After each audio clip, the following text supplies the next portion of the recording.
As a teen, I got the boot from home because of lies spread by my sibling Jordan.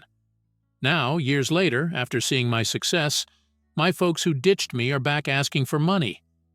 I'm a 28-year-old woman with a twin brother, Jordan. Growing up, it felt like we lived in different worlds under the same roof. Our folks thought Jordan was going to be something big. They doted on him like he was gold, while I was treated like an old sneaker, just because I liked sports more than books. Jordan had the big birthday bashes, all the friends, all the fun. I was like a shadow at those parties, barely noticed. He'd have friends over all the time, laughing late into the night. Me? I wasn't even allowed to have pals over. Honestly, childhood felt like a bad joke, and I wasn't in on the punchline. The only ray of sunshine was Grandma. She'd visit and sneak me some chocolate and a few bucks to splurge just so I'd have a little something that was mine. Time didn't heal anything. It just turned the cold shoulder I got into outright ice. My folks would make fun of my grades, diss my hobbies.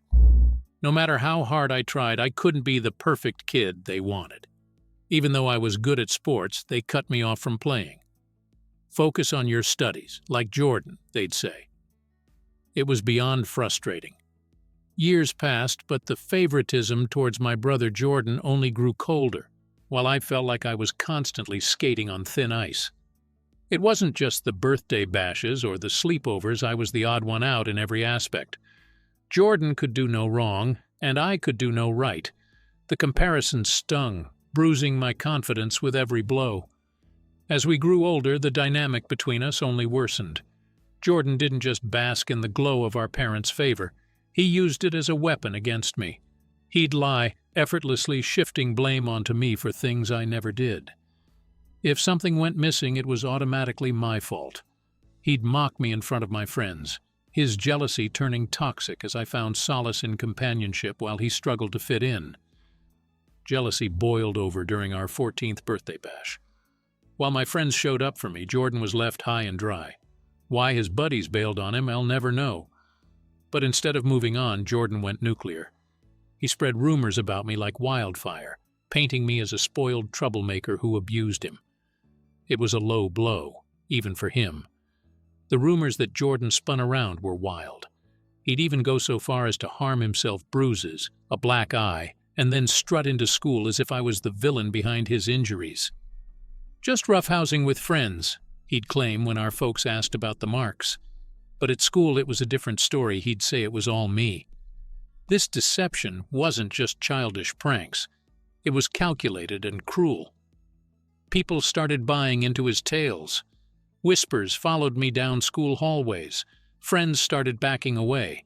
And soon I was more a pariah than a peer. The switch flipped so fast it was dizzying. I went from being part of a crew to walking the halls solo, dodging glares and hushed accusations. It was like I was living in some twisted reality show without any allies.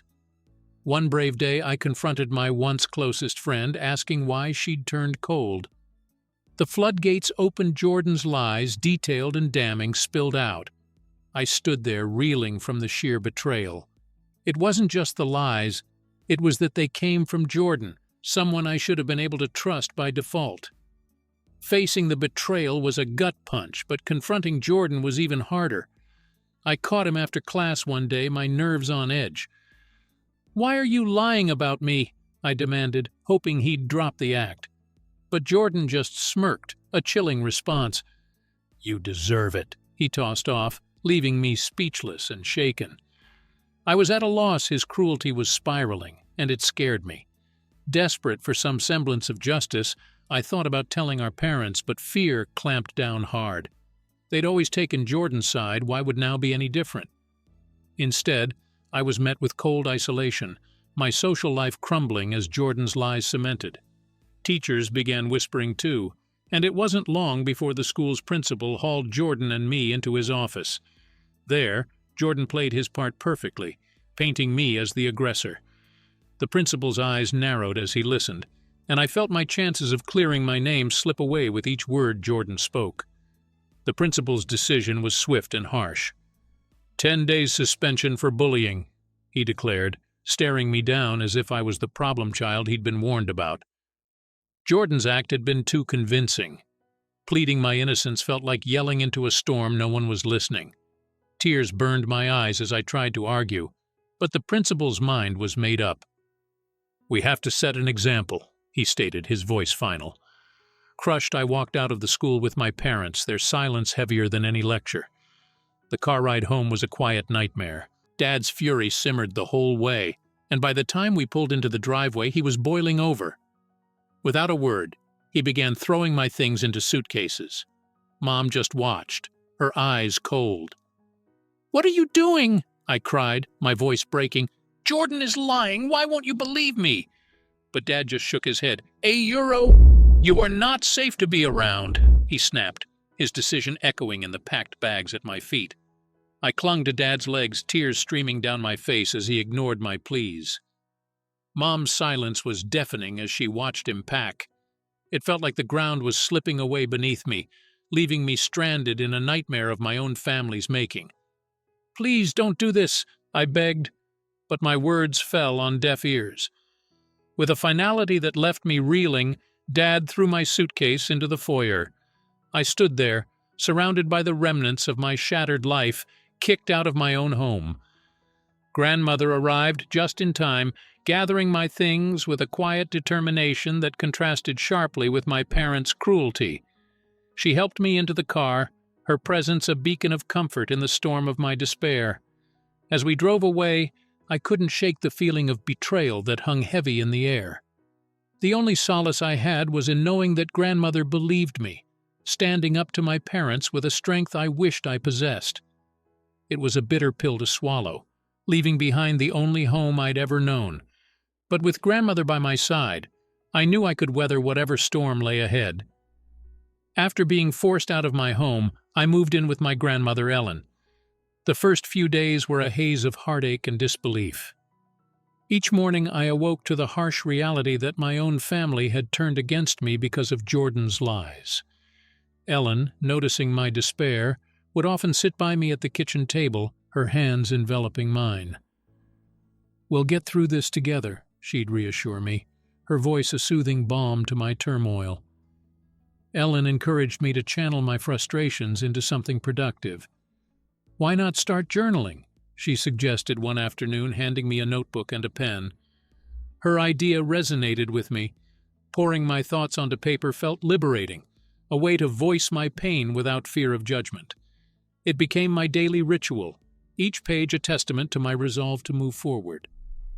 As days turned into weeks, Ellen shared stories of her own struggles and triumphs, painting a picture of resilience that inspired me. Her tales of overcoming adversity during her youth gave me a perspective on my situation, helping me see that although the path was tough, it wasn't impassable. "Life throws us challenges," she would say, "but how we respond, that's what defines us." Encouraged by Ellen's wisdom, I began to reconnect with old friends, reaching out to those I'd lost touch with due to Jordan's scheming. Most were surprised to hear from me, but their responses were warm, their words filled with relief and understanding. Rebuilding these connections was like weaving a safety net, each thread pulling me a little further from the abyss of isolation. One Saturday, Ellen and I visited a local community center where I signed up for a creative writing workshop. It was here, amidst strangers who knew nothing of my past, that I found a new voice. Our instructor, Mr. Harris, a retired journalist, recognized my knack for storytelling.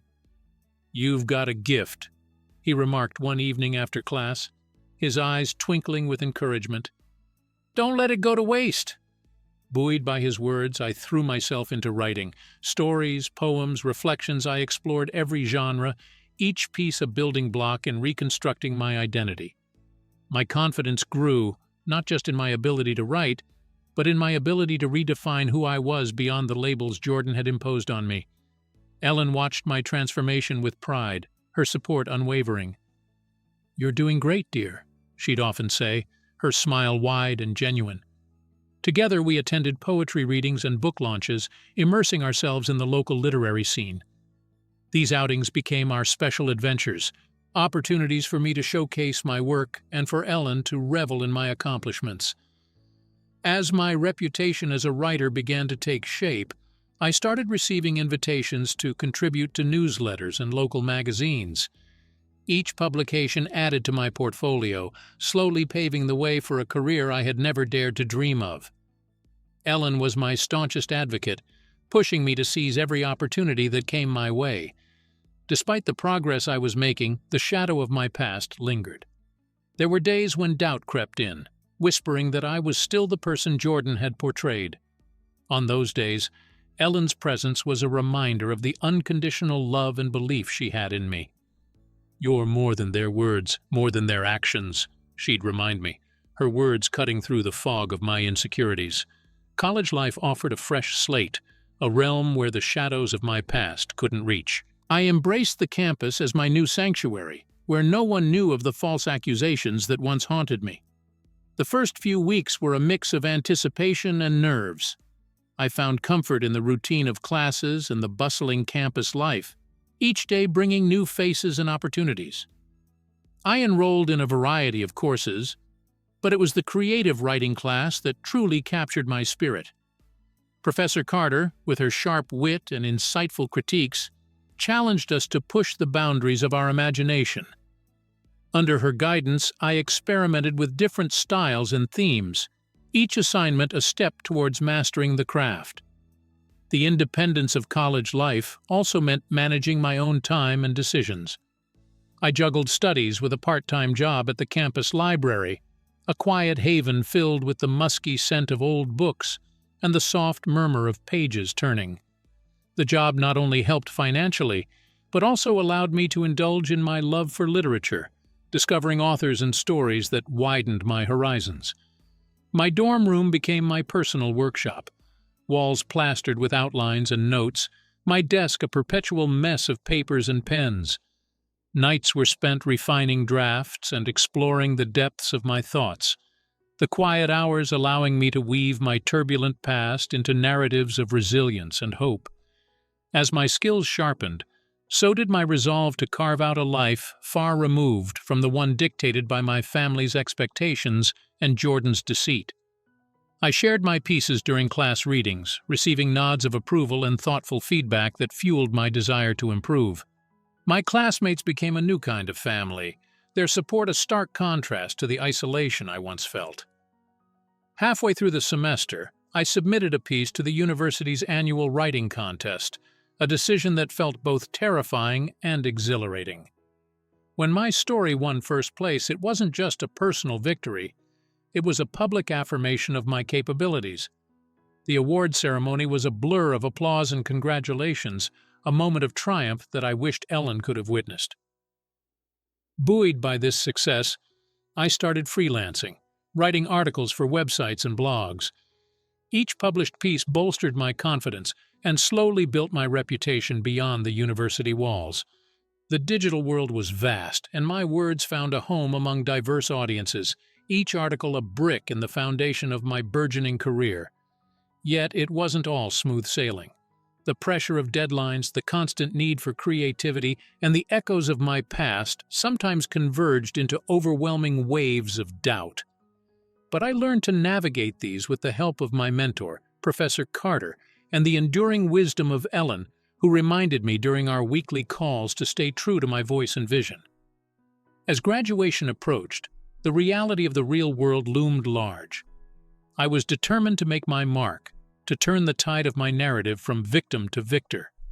With a portfolio of published works and a network of connections cultivated through my college years, I was poised to step into the future I had fought so hard to secure. Post-college life kicked off with a whirlwind of activity. I set up a small but functional home office, determined to take my freelance writing career to the next level. With a reliable laptop, a steady internet connection, and a mind brimming with ideas, I tackled each project with gusto. My client list grew, spanning small startups to well-established companies seeking a fresh voice for their content. The diversity of work kept me on my toes, from crafting engaging blog posts to concise, compelling copy for online advertisements. Each assignment honed my skills further, building not just my portfolio but also my reputation as a versatile and reliable writer. The real breakthrough came when I landed a project with a major tech company, which was looking to revamp their website content. The project was intense and demanding, with tight deadlines and high expectations. Night after night I worked late, meticulously crafting each section to resonate with their target audience. When the revamped site went live, the feedback was overwhelmingly positive, leading to more referrals and a significant boost in my career. With financial stability from my writing, I embraced the freedom of a digital nomad lifestyle, traveling to new cities and working from coffee shops, libraries, and co-working spaces. Each new location inspired fresh perspectives that I wove into my stories and articles, enriching my work with the flavors of different cultures and environments. Despite the excitement and satisfaction that my professional life brought, I couldn't help but reflect on my family. Our relationships remained strained, especially with Jordan. While I thrived in my chosen path, rumors reached me occasionally about his struggles in managing the family business.